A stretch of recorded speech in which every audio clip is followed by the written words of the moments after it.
السلام عليكم ورحمة الله وبركاته. الحمد لله رب العالمين حمدا كثيرا طيبا مباركا فيه كما يحب ربنا ويرضى، والصلاة والسلام على نبينا محمد وعلى آله وأصحابه ومن اهتدى بهداه واتبع سنته إلى يوم الدين. أما بعد، ከተማሪዎች ለሚመጡ ጥያቄዎች መልስ የምንሰጥበት ፕሮግራም። ከዛሬ ጥያቄዎች የመጀመሪያው ለስራ የገባሁበት ቤት ሰዎቹ ሙስሊም አልነበሩም። 15 ቀን ስቆይ ቂብላ ወዴት እንደሆነ ሳላውቅ በግምት ሰገድኩኝ። ሶላቴ እንዴት ይታያል የሚል ጥያቄ ነው። ወደ ቂብላ ዞሮ መስገድ ሶላት ከመስገዳችን በፊት ሊሟሉ ከሚገባቸው የሶላት መስፈርቶች መሃል አንዱ ነው። በራሱ የቂብላን አቅጣጫ ማወቅ ያልቻለ ሰው መጠየቅ ግዴታ ይሆንበታል። ራሱ ያላወቀና መጠየቅም ያልቻለ ሰው የሚችለውን ሁሉ ጥረት አድርጎ አቅጣጫዎችን በማየት ቂብላ ይሆናል ብሎ ወደ ገመተው አቅጣጫ መስገድ ይችላል። መንገደኛ ያልሆነና ሀገር ውስጥ የሚኖር ሰው ቂብላን ለማወቅ ብዙ አይቸገርም። መንገደኛን አቁሞ መንገደኛን ጠብቆ መጠየቅ ይችላል። ጎረቤት ሄዶ አንኳኩቶ መጠየቅ ይችላል። የመስጂዶችን አቀማመጥ ማየትም ለዚህ ሊረዳ ይችላል። ጠያቂዋ እንደዚህ አይነት ለማጣራት የሚረዱ ነገሮችን ሁሉንም አድርጋ የሚጠቁማት ሰው ሳታገኝ ቀርታ ከሆነ ያለ ቂብላ የሰገደችው ምንም የለባትም።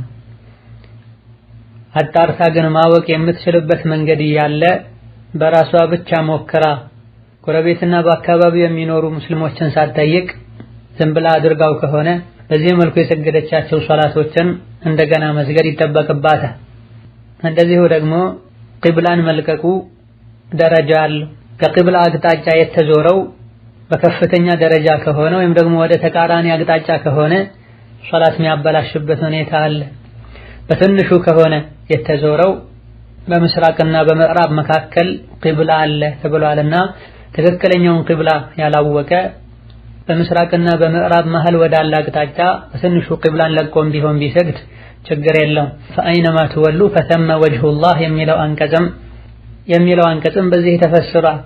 የቂብላን ትክክለኛውን አቅጣጫ ማወቅ በሚከብድበት ወቅት ማለት። ሌላኛው ጥያቄ እናቴ የአእምሮ በሽተኛ ናት።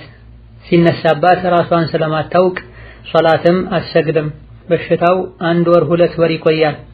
ሲሻላት ያልሰገደችውን ሶላት ቀባ ማውጣት አለባት ወይ የሚል ጥያቄ ነው። ሐዲስ ላይ ነብዩ ሰለላሁ ዐለይሂ ወሰለም 3 ሰዎች የሰሩት ወንጀል እንደማይጻፍባቸው በግዴታዎችም እንደማይጠየቁ ተናግረዋል። ከዚህ አንዱ የአእምሮ በሽተኛ የሆነ ሰው አቅሉ እስኪመለስና እስኪድን እንደሆነ ገልጸዋል። ራስን የሳቱት ለአጭር ጊዜ ከሆነ በቀን ውስጥ ለተወሰነ ጊዜ ከሆነ ሶላት ይመለሳል። የተወሰኑ ፉቃሃዎች ዘንድ 3 ቀንና ከ3 ቀን በታች ከሆነም ያለፉ ሶላቶች ይሰገዳሉ። በተለይ አእምሮ ላይ ክፍተት የተፈጠረው በእብደት በሽታ ሳይሆን ራስን በመሳት ከሆነ፣ ነገር ግን ጥያቄው ላይ እንዳለው 2 ወርና 1 ወርና 2 ወር ከሆነ ያለፉ ሶላቶችን ቀባ ማውጣት አይጠበቅባትም። ነገር ግን ማደንዘዣ በመውሰድ አሊያ ደግሞ በህመምና በመሰል ምክንያቶች ለ1 ለ2 ለ3 ቀን ራሱን ስቶ የቆየ ሰው ችግሩ ሲቀረፍ ያለፉ ሶላቶችን ቀባ ሊያወጣ ይገባዋል። ይሄም ከሷሐቦች ውስጥ የዐማር ኢብኑ ያሲር የዕምራንና የጁንዱብ አስተያየት ነው። ራሳቸውን ስተው ለ3 ቀን አካባቢ ቆይተው ቀባ ያወጡበት አጋጣሚ አለ። የተወሰኑ የዲን ሊቃውንት የአእምሮ በሽታና በተለያዩ ጊዜያዊ ምክንያቶች ራስ መሳት ሁለቱ የተለያዩ እንደሆነ ገልጸዋል። መድኃኒት በመውሰድም ይሁን በመሰል ነገሮች ራስ መሳት ራስን መሳት ጊዜያዊ ነገር ነው፣ ሊቀረፍ ይችላል። አንዳንዴ ሰዎች ራሳቸው ፍላጎታቸው የሚያደርጉትም ነገር ነውና ቀባ መውጣት አለበት። አማ የአእምሮ በሽታ ከሆነ የሰው ልጅ ሳይፈልገው የሚመጣ ነገር ነውና ችግሩ 1 ቀን ውስጥ ተፈጥሮ በዛው ቀን የሚመለስ ከሆነ የዛን ቀን ሶላቶች ወቅቱ ያላለፈው አሊያ ደግሞ በመንገድና በመሰል ምክንያቶች አንድ ላይ ተደርገው የሚሰገዱ ሶላቶችን ቀባ ያወጣል። ከዛ ባለፈ ያለው ከ3 አይነት ሰዎች ብዕሩ ተነስቷል፣ የሚሰሩት የሚያጠፉት ጥፋት አይጻፍባቸውም፣ በግዴታም አይጠየቁም የሚለው ውስጥ ይገባልና አይወጅብም። ያሉበት ሁኔታ።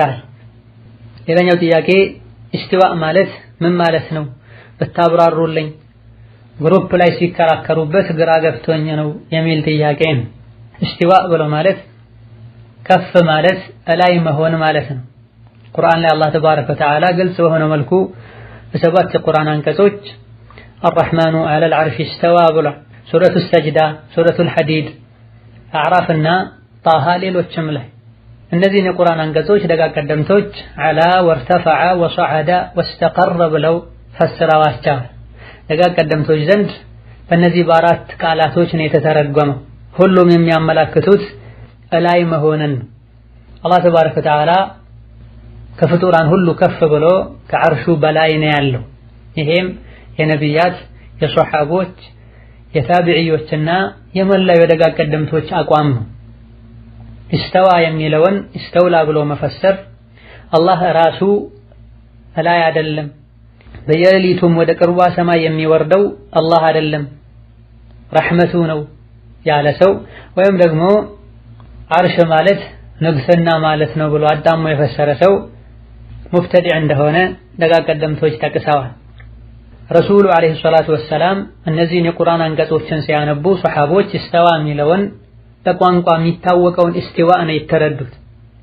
ታቢዕዮችም ከሶሐቦች ይህን የቁርአን አንቀጽ ሲማሩ ኢስተዋ ማለት እነሱ ዘንድ ከፍ አለ፣ እላይ ሆነ የሚል ትርጉም ነውና ያለው። በዚሁ ተረተውሰን ያለሁት ምርጥ የተባለው ትውልድ ካለቀ በኋላ ሶሐቦች፣ ታቢዕዮች ከጌታቸው ከተገናኙ በኋላ ነው ኢስተዋ ለሚለው ኢስተውላ የሚል ትርጉም የሰጡት። ኢስተዋን ከፍ አለ እላይ ሆነ የሚለውን ኢስተውላ ተሾመ ብሎ ለመፈሰር የሚረዳ የቁርአንም ይሁን የሐዲስ የሶሐባ የታቢዒ ንግግር የለም። አረብኛ ላይም አይታወቅም፣ መጤና ከጊዜ በኋላ የተፈጠረ ቃል ነው ብለዋል ትልልቅ የቋንቋ ሊቃውንት። እዘን ቁርአን ሐዲስ ላይ ማይታወቅ፣ ሶሐቦች ታቢዕዮች ዘንድ ማይታወቅ፣ የቋንቋ ዑለሞች ዘንድ ማይታወቅን ነገር በመያዝ ግልጽ የሆኑ የቁርአን የሐዲስ ጥቅሶችን ደጋግ ቀደምቶች የተስማሙበትን ኢስተዋ ዐላ ወርተፈዐ ከፍ አለ ከዐርሽ በላይ ሆነ የሚለውን ትርጉም በመተው ስልጣኑ ከፍ አለ ብሎ መፈሰር ትልቅ የሆነ ስህተትና ጥመት ነው። ብዙ ሰዎች ሻፊዒንን ከማለታቸው ጋር ኢማሙ ሻፊዒ ግልጽ በሆነ መልኩ ክታቦቻቸው ላይ አላህ ሰማይ እንደሆነ ከዐርሹ በላይ እንደሆነ እናምናለን ብለው የተናገሩትን ንግግራቸውን አይቀበሉም። አሽዓሪንን ከማለታቸው አቡል ሐሰን አልአሽዓሪ እንደዚሁ በርካታ የመዝሀባቸው ተከታዮች አላህ ተባረከ ወተዓላ ከዐርሽ በላይ መሆኑን በግልጽ በማያሸማ መልኩ ተናግረው ሳለ ግልጹን ትተው በፍቅህ እነሱ እንከተላለን፣ በአቂዳ አቡል ሐሰን አልአሽዓሪ እንከተላለን ይላሉ። አቡል ሐሰን አልአሽዓሪ ተወብተዋል መጨረሻ ላይ ከማ ሐካ ገይሩ ዋሂድ ወደ ሶሐቦች ታቢዕዮች መንገድ ተመልሰዋል። አላህ ከዐርሽ በላይ ነው ካለን አላህን በቦታ መገደብ ይሆንብናል ነው የሚሉት። ይህ ለቁርአንና ሐዲስ ጥቅሶች እጅግር ያለ መስጠት ምልክት ነው። ቁርአንና ሐዲስ ላይ ከተረጋገጠ ሙእሚን መሸሻ ሊኖረው አይገባ፣ አምኛለሁ ተቀብያለሁ ሊል ነው የሚገባ። ለኛ የሚከብዱ ነገሮች ካሉም ሶሐቦችና ታቢዕዮች ምን ብለው ፈሰሩት፣ እንዴት ተረዱት ነው ልንል የሚገባ። ለሶሐቦች የበቃቸው ሊበቃን ይገባል። እነሱ ያላንኳኩትን በር ከማንኳኳት ልንጠነቀቅ ይገባናል። አርረሕማኑ ዐለል ዐርሽ ኢስተዋ የሚለውን ግልጽ በሆነ መልኩ ሰባት የቁርአን አንቀጾች ላይ ነብዩ ሲያነቡ ሶሐቦች ሲሰሙት ከይፈ ኢስተዋ ምን ማለት ነው? ኢስተዋ ማለት እንዴት አላህ ከዐርሽ በላይ ይሆናል? ይህ ለአላህ ቦታ ማጽደቅ አላህን በአቅጣጫ መገደብ አይሆንም ወይ ብሎ የተኛውም ሶሐባ አላነሳም፣ የተኛውም ታቢዒ አላነሳም። እነሱ ያላነሱትን ማንሳታችን ወይም ከነሱ በኢማን በዕልም በልጠናል ማለት ነው፣ ወይም ማጠመናል ማለት ነው። ከነሱ በኢማን በዕልም እንደማንበልጥ አላህ ቁርአን ነግሮናል፣ ነቢይ ነግረውናል። እንግዲያስ ሊሆን የሚችለው ሁለተኛው ነሰላህ ሰላም ወልዓፊያ ፈኢን አመኑ ቢሚስሊ ማ አመንቱም ቢሂ ፈቀድ እህተደው። ሶሐቦች ባመኑት መልኩ ካመነን ቀናውን መንገድ እንደጨበጠን አላህ መስክሮልናል። ግራ ቀኝ ካለን ከአላህና ከመልእክተኛው እንደተጋጨን ቁርአን በይፋ ነግሮናል። በርካታ የአታር የሱና ዘጋቢዎች እንደጠቀሱት ኢማሙ ማሊክ ጋር አንዱ መጥቶ አርረሕማኑ ዐለል ዐርሽ ኢስተዋ ከይፈ ኢስተዋ አላቸው። ቁርአን ላይ አርረሕማኑ ዐለል ዐርሽ ኢስተዋ ብሏል፣ እንዴት ነው ኢስተዋ ያደረገው ሲላቸው ኢማሙ ማሊክ አንገታቸውን ደፉ፣ ላብም ጠመቃቸው። ሰዎች በጣም ተደናገጡ። ከዛ ቀና ብለው ኢስቲዋ ማለት ምን ማለት እንደሆነ ሰዎች በቋንቋ ያውቁታል፣ ከላይ መሆን ማለት ነው፣ هذا هو المعنى الصحيح من قول مالك رحمه الله تعالى استواء ማለት ቃሉ ይታወቃል ትርጉሙ አይታወቅም እንደሚሉት አይደለም ትርጉሙም ቃሉም ግልጽ ነው አረቦች ዘንድ ከፍ አለ ከላይ ሆነ ማለት ነው በዚህ ማመን ዋጅብና ግዴታ ነው ከይፍያው እንዴት እንደሆነ አላህ በምን መልኩ ግን ከዓርሽ በላይ እንደሆነ አይታወቅም እንዴት ነው አላህ ከዓርሽ በላይ የሆነው ብሎ መጠየቅ ቢድዓ ነው አንተ ደግሞ ተንኮለኛ ሸረኛ ሰው ትመስለኛለህ አስወጡት ከዚህ መድረክ ብለው እንዲወጣ አድርገዋል إذن الله كعرش بلاين وبلو مامن يا إمام أبو حنيفة يا إمام مالك يا إمام الشافعي يا إمام أحمد النا ينسو كرب درسانا تماري وشتكتا يوچاچو بمولو يغارا أقواماچون تراسو نجاة سلاما ميفلق سو نسو بهدوبت منجر ليهيري قباوه ابن عبد البر يبالوت يفقهنا في حديث أواكي راتمتو سلسا سوستن يوم تهجر على يموتوت أهل السنة والجماعة قرآننا حديث لاي የተነገሩ የአላህን ባህሪያት ሙሉ በሙሉ አምኖ መቀበል ላይ ተስማምተዋል ስለ አላህ ባህሪያት የሚናገሩ ጥቅሶችም መጃዝ ሳይሆኑ ሐቂቃም እንደሆኑ ተስማምተዋል ነገር ግን የአላህን ባህሪ እንዲህ ነው ብለው ከፍጡራን ጋር አያመሳስሉም አህሉል ቢድዓዎች ግን ጀህሚዮችና መሰሎቻቸው እንደዚሁ ሙዕተዚላዎች የአላህን ባህሪያት ውድቅ ያደርጋሉ አይቀበሉም መጃዝም ነው ይላሉ ቁርአንና ሐዲስ ላይ ስለ አላህ ባህሪያት የሚናገሩ ጥቅሶችን ለምሳሌ አላህ ከዓርሽ በላይ ነው የሚሉ አላህ ይናገራል የሚሉ አላህ በየሌሊቱ ወደ ቅርቧ ሰማይ ይወርዳል የሚሉ የቂያም ቀን ለፍርድ ይመጣል የሚሉ መሰል የቁርአን ወይም የሐዲስ ቁርአን ወይም ሐዲስ ላይ የተጠቀሱ ወይም ሁለቱም ላይ የተጠቀሱ ባህሪያትን አምኖ የተቀበለ ሰው አላህን ከፍጡራን ያመሳስላል ይላሉ ሐቂቃው ግን ቁርአንና ሐዲስ ላይ የተነገረውን በሙሉ አምኖ መቀበል ነው በዚህ ጉዳይ ላይም ደጋግ ቀደምቶችን መከተል ነው ብላ አላህ ራሱ አለ ብለን እንደምናምነው ሁሉ ቁርአንና ሐዲስ ላይ የተነገሩን የአላህ ባህሪያትንም አምነን ልንቀበል ይገባል አላህ አለ ብለን አናምን ምክንያቱም መኖር የሰው ልጅ ባህሪ ነው አላህም ይኖራል ካለን አላህን ከፍጡራን ጋር ማመሳሰል ይሆናል እንደማንለው ሁሉ አላህ ከዓርሽ በላይ ነው በመልኩ አናቅም አላህ ይስቃል በመልኩ አናቅም ለአላህ ተባረከ ወተዓላ እጅ አለው እግር አለው ቁርአን ላይ ተነግሮናል ምን አይነት ነው አናቅም እኛ የተነገረን እንዳለው ብቻ ነው እንዴት ምን አይነት እንደሆነ አልተነገረን የተነገረንን ነገር ማመን አላህን ከፍጡራን ጋር ማመሳሰል ማለት አይደለም ليس كمثله شيء እሱን የሚመስል የለም ይሄ እጅግ በጣም ብዙዎች የጠመሙበት የሳቱበት ከረሱሉ ሱና የወጡበት ነጥብ ነውና መፍትሄው ቁርአንና ሐዲስን ደጋግ ቀደምቶች በተረዱት መልኩ መረዳት ነው አዳዲስን ነገር ይዘው የመጡ ሰዎች ማንንም ይሁኑ ማን በዕልም የደረሱበት ቢደርሱ ደጋግ ቀደምቶች ያላመጡትን ነገር ካመጡ ደጋግ ቀደምቶች የተናገሩትን ካልተቀበሉ ልንከተላቸው አይገባም ሐቅን በሰዎች ልንለካ አይገባም ዲንን በአቅልም ልንከተል አይገባም በብዛትም ልንመዝነው አይገባም ሐቅ ማለት ቁርአንና ሐዲስ ላይ በሱሐቦች ግንዛቤ መሰረት መረጃ ያለው ነገር ሲሆን ብቻ ነው አላህ ተባረከ ወተዓላ ከፊትና ተሳስቶ ከማሳሳት ይጠብቀን ኻቲማችን ያስተካክለን ነው على كل شيء قدير ሌላኛው ጥያቄ ተውሂድ በሶስት አይከፈልም እያሉ ማስረጃ የሚያቀርቡ ሰዎች አሉ ይህ ነገር ትክክል ነውን የሚል ጥያቄ ተውሂድ ለሶስትም ይከፈል ለሁለትም ይከፈል ለአራትም ይከፈል ዋናውና ትልቁ ነገር ተውሂድን ማወቅ ነው ተውሂድ ለሁለት ይከፈላል ያሉ አሉ ለሶስት ይከፈላል ያሉ አሉ ለአራትም ይከፈላል ያሉ አሉ እስጥላህ ላይ ሐሳብ መግለጫና መግባቢያ ቃላቶችን መጠቀም ችግር የለው መልእክቱ ትክክል ከሆነ ተውሂድን ለሶስት መክፈል ማለት አላህ ተባረከ ወተዓላ ከአድራጊነት ከፈጣሪነት አንፃር ብቸኛ ነው ማንንም ይጋራው የለም ከመመለክ አንፃርም ማንንም ይጋራው የለም ብቸኛ ሊደረግ ይገባዋል ከስምና ከባህሪያት አንፃርም ሙሉና ትልቅ ትርጉም ያላቸው ስምና ባህሪያት ባለቤት ነው በዚህም ብቸኛ መደረግ አለበት አላህ ተብሎ አምላክ ተብሎ ማንንም አይጠራም ረህማን ረሂም ተብሎ ማንንም አይጠራም ኢላ ገይሪ ذلك ማለት ይህ ሐቅ ከሆነ እውነት ከሆነ ባገላለጽና ባቀማመጥ ደረጃ ለሶስት ተከፍሎ ቢቀመጥ ሁለትም ቢሆን አራትም ቢሆን ውስጡ ላይ ያለው መልእክት ሐቅ ከሆነ ልንቀበለው ይገባል በሶስት አይከፈልም ማለቱ ቀደም ሲል የተዘረዘሩ የተውሂድ አካል የተባሉትን አንዱን ማጉደልና ማስተባበል ከሆነ ትልቅ አደጋ ነው አላህ በባህሪው ብቸኛ አይደለም ወይም ከአምልኮ አንፃር ብቸኛ አይደለም ከአድራጊነትና ከፈጣሪነት አንፃር ብቸኛ አይደለም ማለት ተፈልጎ ከሆነ በአላህ ማሻረክ ደረጃ የሚደርስ ትልቅ አደጋ ነው።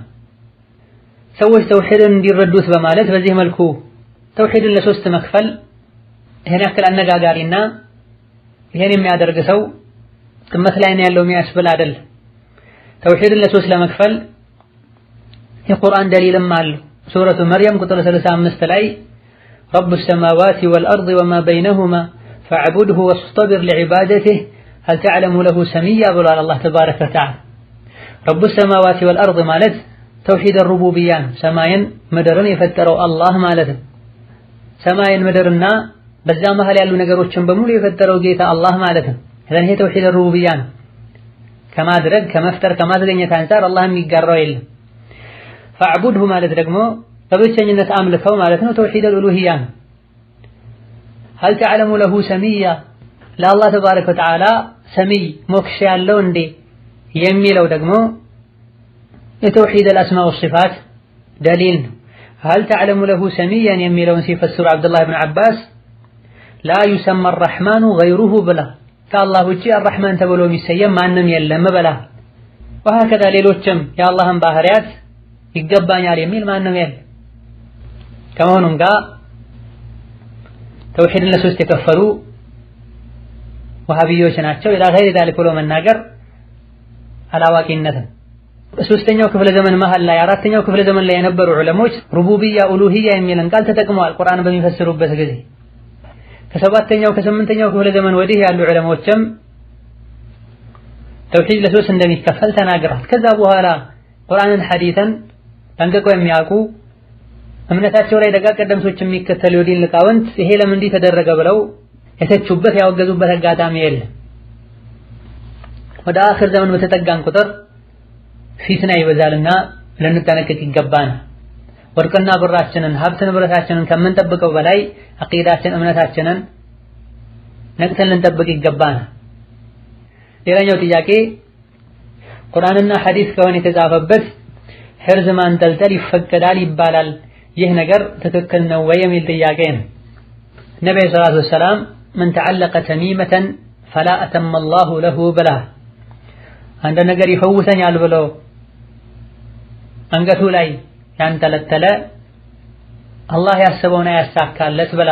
ጡንቻው ላይ እጁ እግሩ ላይ ክብን ነገር መድኃኒት ይሆነኛል ብሎ ያጠለቀ ሰውም ይህን ነገር እንዳጠለቀ ቢሞት እሳት እንደሚገባ ሐዲስ ላይ ተነግሯል። ከአላህ ውጭ ያለን አካል ይጠቅመኛል ይጎዳኛል ብሎ በማሰቡና ልቡ እዛ ላይ በመንጠልጠል ከዚህ በመነሳት ሕርዝ ተብለው የሚጠሩ የተለያዩ ቅርጽ ያላቸው ወይም አካል የሆኑ ነገሮችን ውስጡ ላይ ቋጥሮ አልያ ደግሞ ምንነቱ የማይታወቅን ነገር ወይም ደግሞ በጂኒ መታገዝ ያለበት ወይም ምን እንደሆነ ማይነበብ ጽሑፍ ያለበትን ነገር ጠቅልሎ አንገት ወይም ጡንቻ ላይ ማሰር ከሽርክ እንደሚመደብ ዑለሞች ጠቅሰዋል።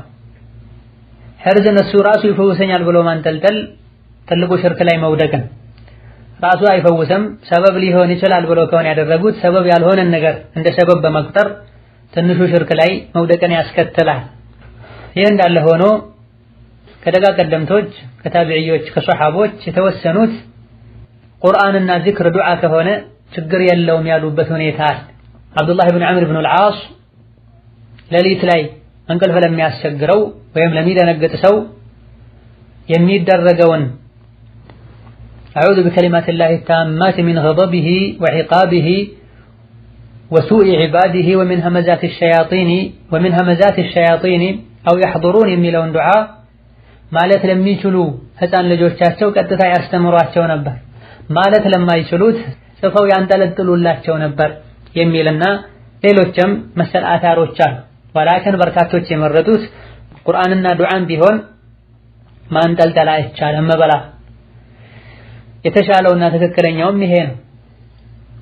የተለያዩ ምክንያቶች አንፃር አንደኛው ነብዩ ሰለላሁ ዐለይሂ ወሰለም ይሄን ነገር አለማድረጋቸው፣ ሌላው ቁርአንና ዚክርን እንኳን ቢሆን ያንጠለጠሉት የማያውቁ ሰዎች ውስጡ ላይ ያለው ቁርአን መሆኑን የማያውቁ ሰዎች ሌላ ሰዎች ቆጣጥረው የሚያንጠለጥሉትን ነገር ያንጠለጠለ መስሏቸው ሊጠረጥሩት ይችላሉ። አርአያ የሚያደርጉት ሰው ከሆነም እነሱም ከቁርአንና ከዚክር ውጭ የሆኑ ነገሮችን ሊያንጠለጥሉ ይችላሉ። ወከዛሊክ ቁርአንና ዱዓንም ክብሩን መንካት ሊሆን ይችላል። ይሄንኑ እንዳንጠለጠሉ ሽንት ቤት ሊገቡ ከቁርአን ክብር ጋር የማይሄድ ቦታ ላይ ሊገኙ ይችላሉ። በመሆኑም ይሄን መተውና በሩን መዝጋት ተገቢ ነው። ቁርአንና ዱዓ ዚክርን ቀጥታ በመቅራት እጅ ላይ ተፈተፍ ያሉ ሰውነትን በመዳበስ ውሃ ላይ ተፍ ያሉ በመጠጣት ፈውስ ማግኘት ይቻላል። ለህፃናትም ቢሆን ወላጆቻቸው ቤተሰቦቻቸው ቀጥታ ሊቀሩላቸው፣ እድሜያቸው ከፍ ያለ ከሆነ ደግሞ ሊያስብሏቸው ይገባል። ሌላኛው ጥያቄ ከፊል የሁጃጆች ስራ ይሰራል። እኔም አብሬው ሄጄ ሐጅ አደረኩኝ፣ ግን ኢህራም ያደረኩት አረፋ ላይ ነው። እኔ የምኖረው ጀዳ ነበረ።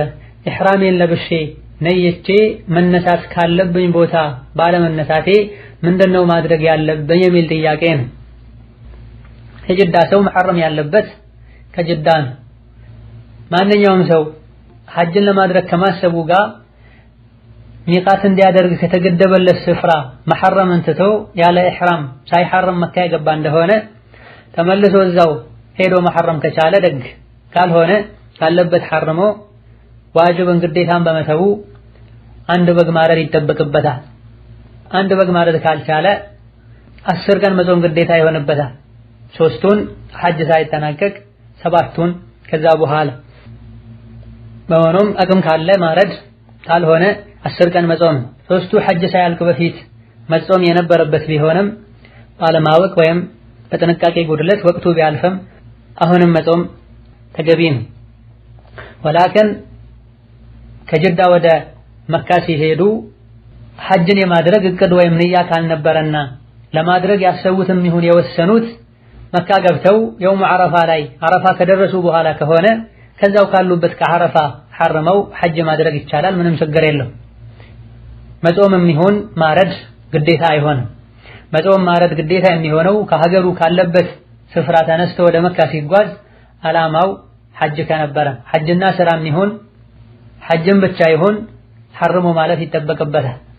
ንያ ያለው ኢህራም ሳያደርግ ሚቃትን አልፎ ከመካ የሐረመ ሰው እዛው ተመልሶ በሐረም ካልቻለ ማረድ ወይም መጾም ግዴታ ነው። ሌላኛው ጥያቄ ከሰው 300 ሪያል ተበድሬ ነበረ። የተበደርኩት ሰው በሰው አካውንት ወደ ሀገር ላክልኝ ብሎኝ ላኩለት። ብሩም እሱ እጅ ሳይገባ ጠፋ። ይሄን ገንዘብ የመክፈል ግዴታ አለብኝ ወይ የሚል ጥያቄ ነው።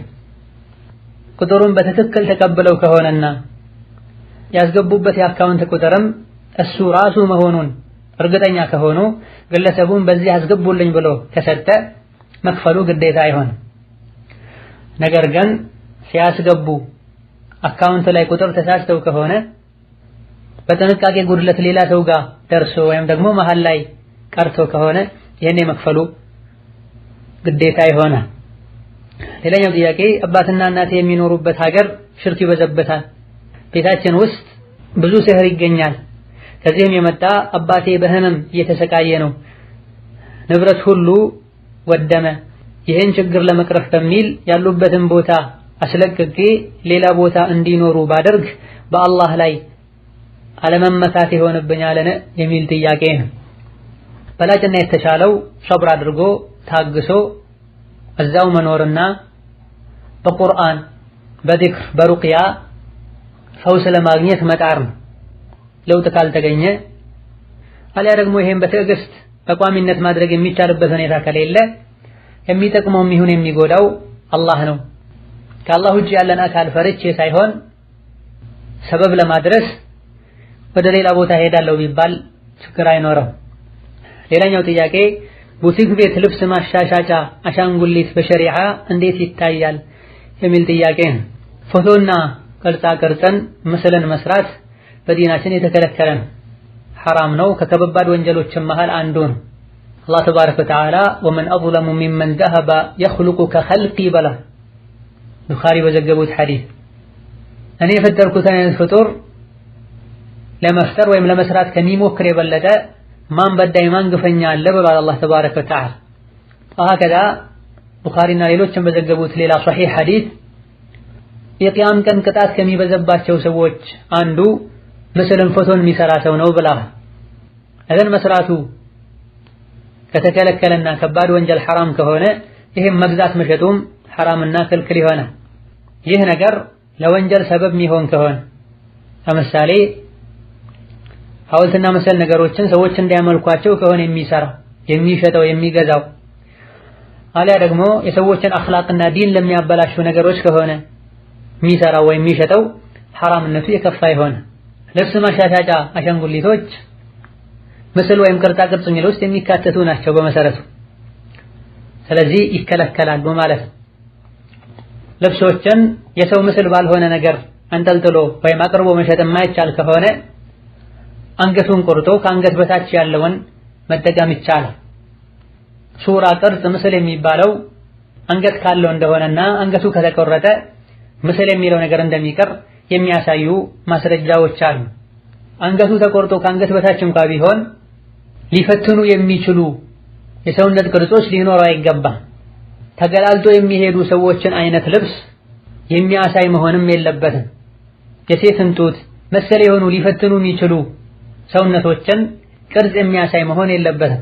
እነዚህ ነገሮች ከጠሩ አስፈላጊውን የግድ ሆኖ ከተገኘ አንገት የሌለው ቢደረግ ችግር አይኖርም። ሸርጡ ግን ልብ መባል አለበት። አንደኛው አስፈላጊ ሆኖ ከተገኘ አማራጭ ከሌለ፣ ሁለተኛው መሸጡ ሰዎችን ለወንጀል ማያግዝ ከሆነ በዲኑ መሸጥ የተከለከሉ ልብሶችን መሸጫ ሊሆን አይገባም።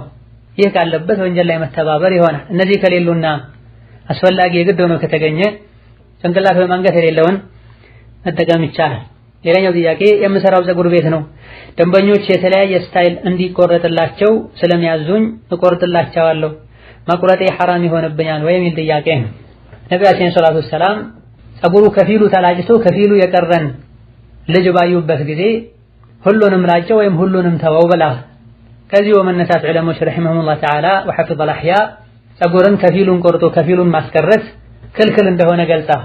በመሆኑም ፀጉር ቤት ላይ እማ ሙሉ በሙሉ ወጥ በሆነ በአንድ ደረጃ መቁረጥ አሊያ ደግሞ ሙሉ በሙሉ መላጨት ከሆነ ይቻላል። በተረፈ ዳርና ዳሩን ዝቅ አድርጎ ቆርጦ መሃሉ እንዲተው ወይም ትንሽ ተቀንሶ ከፍ ያለ ሆኖ እንዲቀር የሚጠይቁ ሰዎችን ማስተካከል አይቻልም። ለነሱ ይሄ ነገር ካልተፈቀደላቸው እነሱን ማገዙም ሐራምና ወንጀል ይሆናል። በዚህ መልኩ የተገኘው ገንዘብም ሐላልና ንጹህ ከስብ አይሆንም። ሙእሚን አላህን ሊፈራ ከስቡን ሊያጠራ ይገባል። ማንኛውም በሐራም የደለበ ሰውነት እሳት ትገባዋለች ተብሏል። ሌላኛው ጥያቄ ሴት ልጅ ጅልባብ ለብሳ ሶል ያለው ጫማ መልበስ ትችላለች ወይ የሚል ጥያቄ ነው። የሶሉ ከፍታ ማዕቁል ከሆነ ብዙ የሚጋነንና አይን ውስጥ የማያስገባ ከሆነ ችግር አይኖርም። ነገር ግን በጣም ከፍ ያለ ከሆነ አይቻልም፣ ይከለከላል። አንደኛ ሴት ልጅ ስትራመድ እንቅስቃሴዋ እንዲቀየርና አይናቸውን ሰበር ለማያደርጉ ሰዎች ፊትና ሊሆን ይችላል። በሁለተኛ ደረጃ እንደዚሁ ደግሞ ድምጽም ሊያወጣ ይችላል። ሊዩዕለመ ማ ዩኽፊነ ሚን ዚነቲሂን ብሏል አላህ ተባረከ ወተዓላ። ሴቶች ሲራመዱ እግራቸውን እንዳያስጮሁ ብሏል። ጫማው ከፍ ያለ ሆኖ ድምጽ ማሰማቱ ስትራመድ እርምጃዋ እንዲቀየርና የሰውነቷ እንቅስቃሴ እንዲቀየር ማድረጉ በቁርአን የተከለከለውን ተበሩጅን ያስከትላል። በሶስተኛ ደረጃ ሶሉ ከፍ ያለ ጫማን ማድረጓ ሴት ልጅ ጤንነቷ ላይ ጉዳትን ያስከትላል። ማንኛውም ራስን ወይም ሌሎችን የሚጎዳን ነገር ሸሪዓው ከልክሏል። ሌላኛው ጥያቄ እህቴን የሆነ ክርስቲያን ልጅ እንድትወደው ስህር አደረገባት። እሱን ወዳ ከሱ ጋር መኖር ጀመረች። እኔም እናቴን ሩቃ እንዲደረግላት በነግራትም የእኔን ሳትሰማ ልጄ ክርስቲያን ሆና ከምትቀርብኝ ብላ ድግምቱን በድግምት አስፈታችው። አሁን እህቴም ከልጁ ጋር ተለያይታ ቤተሰብ ጋር እየኖረች ነው። እናቴ ላደረገችው ጥፋት ምን ማድረግ ነው ያለባት የሚል ጥያቄ ነው። ነብዩ ሰለላሁ ዐለይሂ ወሰለም ድግምትን በድግምት ማክሸፍ ወይም መፍታት ከልክለዋል። የሲሕር አካል እንደሆነም ተነግሯል፣ ግልጽም ነው። ሲሕር ከከባድ ወንጀሎች መሃል አንዱ ነው። እያወቀ አምኖበት ያደረገው ሰውም ከእስላም ይወጣል፣ ይከፍራል። ባያምንበት እንኳን ዝም ብሎ ጠንቋይን ሄዶ የጠየቀ ሰው የ40 ቀን ሶላቱ ተቀባይነት እንደማያገኝ ነብይ ተናግሯል። አማ አምኖበት ገይብን ያቃል ብሎ ያደረገው ሰው ለቀድ ከፈረ ቢማ ኡንዚለ ዐላ ሙሐመድ ብላ ነብይ ላይ በወረደው ሸሪዓ በቁርአን ክዷል፣ ከፍሯል ብላ ነብዩ ሰለላሁ ዐለይሂ ወሰለም። መጀመሪያ ማድረጉን እንደምናወግዘው ሁሉ ከተደረገ በኋላ ለማክሸፍ ብሎ ሌላ ድግምት መስራቱንም ሸሪዓው ያወግዛል። ድግምት የተሰራበት ሰው ሰብር ሊያደርግ አላህ እንዲያነሳለት ዱዓ ሊያደርግ ከዚህ ጎን ለጎን ለሁሉ ነገር መድኃኒት የሆነው ቁርአን እንደሚፈውሰው እርግጠኛ በመሆን ቁርአን ሊቀራ ሩቅያ ሊያደርግን የሚገባ ራሱ መቅራት የማይችል ሰው አላህን የሚፈራ በአላህ ብቸኝነት የሚያምን የነቢዩን ሱና የሚከተል ሩቅያ የሚያደርግን ሰው ፈልጎ ሩቅያ ሊያስደርግ ነው የሚገባ። ሱረቱል ፋቲሃን ደጋግሞ መቅራት፣ አያተል ኩርሲና የሱረቱል በቀራን የመጨረሻ 3 አንቀጾችን ቁል ያ አዩሀል ካፊሩን፣ ቁል ሁወላሁ አሐድ፣ ቁል አዑዙ ቢረቢል ፈለቅና ቁል አዑዙ ቢረቢን ናስን ደጋግሞ መቅራት የሲሕር ፈውስን፣ ሱረቱል በቀራን ሙሉ በሙሉ ደጋግሞ መቅራትም በሲሕር እንዳይጠቁም ያደርጋል፣ የተጠቁ ሰዎችም እንዲፈወሱ ያደርጋል። ሱረቱል በቀረቲ አኽዙሃ በረካ ወተርኩሃ ሐስራ ወላ ተስተጢዑሃ አልበጠለ ብላ ነብዩ ሰለላሁ ዐለይሂ ወሰለም። ሱረቱል በቀራን መቅራት በረካ ነው፣ መተዋ ጠጠት ነው፣ ድግምተኞች አይችሏትም ብላ። ድግምተኛ የሆነ ሰው ሱረቱል በቀራን መቅራት አይችልም ተብሎም ተፈስሯል። ሱረቱል በቀራን የሰራ ሰው የድግምተኞች ሴራ ድግምት አይጎዳውም ተብሎ ተፈስሯል። በአላህ ልናም ዲናችን ልናቅ ተውሂዳችን ልናጠናክር ይገባናል። እናት ይሄን ያደረገችው ባለማወቅና በጀህልና ከሆነ ምንም የለባትም።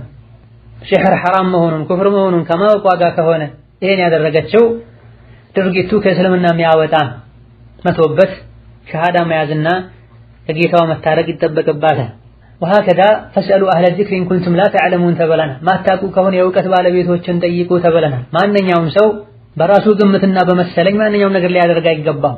አስቀድሞ ዑለሞችን ሊያማክር ይገባል። ልጄ እንዲህ አይነት ችግር ገጥሟታል ምን ማድረግ አለብኝ ብለው ዑለሞችን ቢያማክሩ በቀላሉ መፍትሄ ማግኘት ይቻላል። ሌላኛው ጥያቄ እኔና እህቶቼ ሳንወለድ በፊት አባቴ ክርስቲያን ነበረ። ከዛም እስልምናን ተቀብሎ ኒካህ አሰረ። ከዛም እስልምናን ተቀብሎ ኒካህ አስረው እኛ ተወለድን። ከብዙ ጊዜ በኋላ ተፋቱ። ከዛም አባቴ ተመልሶ ከፈረ። እናም አሁን እኛ የምንጠራው እስልምናን ሲቀበል በወጣለት ስም ነው። ደግሞም በካፍር ስሙ መጠራት አንፈልግም። ይህ ከሸሪዓ አንፃር እንዴት ይታያል የሚል ጥያቄ ነው። ዋናው ስሙ ሳይሆን ግለሰቡ አባታችሁ መሆኑን የሚጠራው በሙስሊም ስም የሚሆን ሙስሊም ባልሆነ ሰው ስም በሁለቱም ስም ቢጠራ ሰዎች የሚያውቁትና የሚረዱት እሱ ራሱ እንደሆነ ከሆነ ችግር የለም። የስሞች መቀየር ሐቂቃውን ተጨባጩን እውነታውን አይቀየርም። ነገር ግን ስሙ ተቀይሮ ሲጠራ የሌላ ሰው ልጅ እንደሆናችሁ ሰዎች የሚገምቱና የሚረዱ ከሆነ ይሄን ይከለከላል። هذا والله تعالى أعلم። ለዛሬ በዚህ እናበቃለን። ወሰላሙ አለይኩም ወራህመቱላህ ወበረካቱ።